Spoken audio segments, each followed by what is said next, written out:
So let's just look a little bit about our brains. So when we a lot of this comes back to our brain trying to keep us safe. And your brain's primary function is to keep you safe. But sadly, our brain hasn't adapted to 21st century living versus medieval, well, not even medieval, caveman times. And so the reality is our brain is really adept at dealing with threats that meant being eaten by a predator, being thrown out of the tribe. You know, if we were thrown out of the tribe, that was, you know, almost definite death, because human beings way back then relied on their tribe. Disease and starvation. You know, and your brain is always looking for things like food. It's also looking for pleasure, and it's also looking for threats and fear. So I ran, to give you a really easy example, it was getting near to lunchtime as I ran my previous webinar, and somebody put up in the chat box the word cake. And I just could not stop thinking about cake. It was like cake, and that's my brain. My brain wants me to eat. And who doesn't want a slice of cake? But when we get on a lot of these commercial situations that I talked about, so challenging partners on what you could do with the budget available, talking with clients about billing, they're often perceived as a threat by our brains. So any conversations around money or billing with our clients instantly puts us into a threat state. Instantly, our brains do not want to do it. You know, I've worked with a member, one of my clients, for 2.5 years, and I turned around to him and I said, I know you need to put up fees. You know you need to put up fees. And I said, I also know that in 2.5 years of working with you, you won't have those conversations. And he goes, yeah, you're right. And that is about a threat. So, you know, overruns, extra work being done, that puts our brain as a threat. The other thing is, we also wonder whether we can talk to the client outside the matter at hand. You know, and sometimes I put there, is it appropriate that I ask you about this, just to check it out? But also, if we take ourselves out of our comfort zone, we get into the point where we're experiencing a threat, because our brain perceives anything as a threat as fear, uncertainty, and doubt. So as soon as we go out of our comfort zone, we're getting into uncertainty and doubt. And the other thing, of course, let's state the obvious. You get rated on your ability to hit your chargeable time targets. So if you delegate work down, it puts your own chargeable time targets at risk. I see so many senior associates, directors, managers, when I work with them on a commercial, with one of our corporate clients on a program, they get the whole point of, if I hang on to work, all I'm saying is I'm good at being a senior manager or director. I'm not good at being a partner. And as David said, a lot of people think, oh, if I start low with my fee, I can then negotiate it up. You know what? Once you, at a brain-based level, when you put a marker in the ground about the fee is this, that is what the client always compares it to. So, for example, my set of year-end accounts was done by an outsourced accountant. We have an outsourced finance department. It was done by an outsourced accountant to them. And he charged me 700 quid for it. Now, the size of my business went up by 50%. So he put my year-end accounts up by 50%. Now, 700 quid for what he did was on the cheaper side, but there was no meetings. He was literally had a clean trial balance and was just getting it handed over. So there was about 2, 3, 4 hours work tops.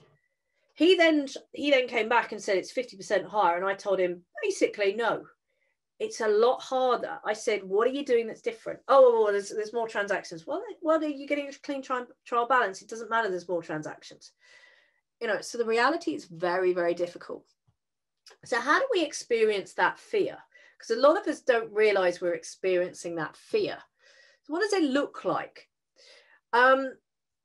When your brain starts to experience fear, it becomes hyper-focused on that threat.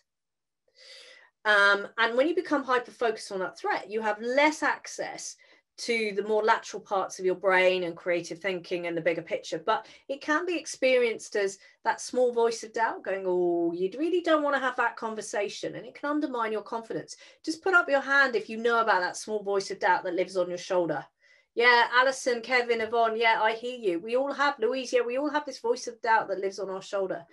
But procrastination, you know, you sit there and go, I know I need to do this. This is good for my career. Why am I not doing it? And that's to do with fear. We also let perfect get in the way of good. And I'm particularly looking at lawyers here. We get obsessed with getting the perfect answer, the perfect contract. There is no such thing as that. And that is actually about our brain holding us back. And maybe you get that pull or craving to carry on working the way you always do. Oh no, I'll go back to the old way. Maybe that's because you don't want to challenge the client about the extra work that should be billed. Or you can actually feel it as anxiety or increased stress levels. So how do we reframe and overcome this fear? Well, there's lots of things you can do. I love the worst case scenario exercise where you go, well, actually, what is the worst outcome for you taking and not taking an action? So what's the worst outcome if you do it and the worst outcome if you don't do it? And then you look at, well, how likely is this going to be? And what are the ways you can reduce the risk of this worst case scenario from actually happening? For example, how about talking it over with a partner or somebody you trust? You know, one of our coaches in our team can really help you with this. You know, the reality is a partner would much prefer to actually hear about a situation earlier rather than later. So that's a great way of going, I'm really worried about this conversation with clients. Go and talk to it about the partner. Another one, this is a great exercise where you go, 1 year from now, will this really matter? So you project yourself 12 months into the future and look back and you go, will this really matter? And you'll be surprised. Actually, it won't really matter. And the next one is about, you just take the one small step. So, you know, where you need to contact the client, well, the one small step is, I'm just going to ring the client and expect to leave a voicemail. Or I'll plan the call as the one small step with the client. The next thing is you can break down your fears, and, you know, and that is about, you know, breaking down it into the fears into smaller steps to overcome them than jumping straight in. Coaching, you know, we have within the team, let me just go back, go to the dashboard. We've got within the team, we've got 4 coaches within the team that you can book time with.